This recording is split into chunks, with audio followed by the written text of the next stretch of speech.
বাক্সাৰ শালবাৰীত ছোৱালী নিৰুদ্দেশৰ ঘটনা। সোণবাৰীৰ গাঁৱৰ ৰেহেনা খাতুন নামৰ ২৪ বছৰীয়া এগৰাকী ছোৱালী নিৰুদ্দেশ। দেওবাৰৰ পৰা নিৰুদ্দেশ হৈ আছে ছোৱালীগৰাকী। বাক্সাৰ সোণবাৰী গাঁৱৰ ৰবিউল হুছেইনৰ কন্যা ৰেহেনা খাতুন দেওবাৰে ৰাতি আনুমানিক ৩মান বজাত ঘৰৰ পৰা ওলাই যায়। তাৰ পিছৰে পৰা ৰেহেনা খাতুনৰ কোনো সংসূত্ৰ লাভ কৰা নাই পৰিয়ালৰ লোকে। ৰেহেনা খাতুন মানসিকভাৱে বিকাৰগ্ৰস্ত আছিল বুলি জানিবলৈ দিয়ে পৰিয়ালৰ লোকে। ৰেহেনা খাতুনৰ বয়স প্ৰায় ২৪ বছৰ। পৰিয়ালৰ লোকে বহু ঠাইত বিচাৰ খোচাৰ কৰি আছে যদিও এতিয়ালৈ কোনো ধৰণৰ সন্ধান লাভ কৰা নাই ৰেহেনা খাতুনৰ।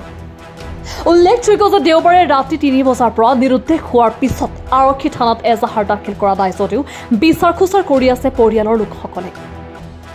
পৰিয়ালৰ লোকে বিচাৰ খোচাৰ কৰি আছে যদিও এতিয়ালৈকে ৰেহেনা খাতুনৰ কোনো ধৰণৰ সন্ধান নোপোৱাত পৰিয়ালৰ লোকৰ মাজত এক হাহাকাৰৰ সৃষ্টি হৈছে।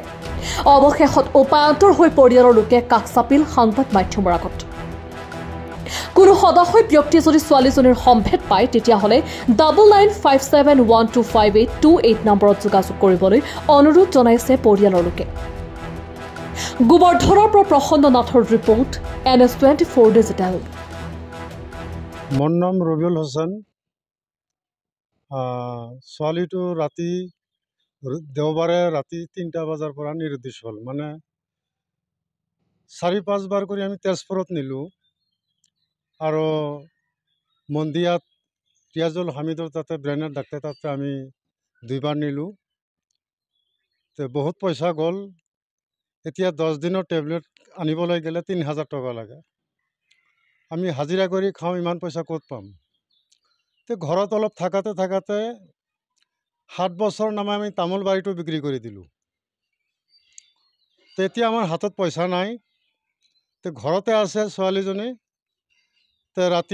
দেওবাৰে ৰাতি 3টা বজাত ঘৰৰ পৰা নিজে নিজে ওলাই গ'ল।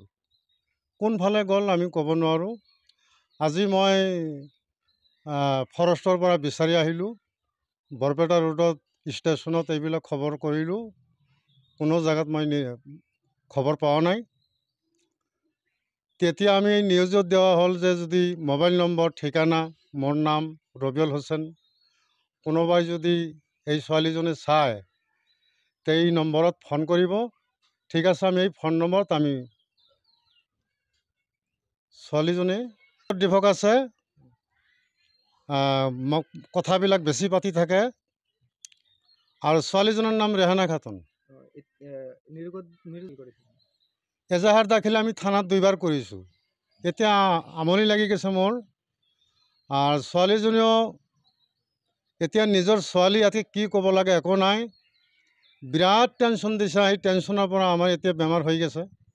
তাৰ মাৰো বেমাৰ হৈছে।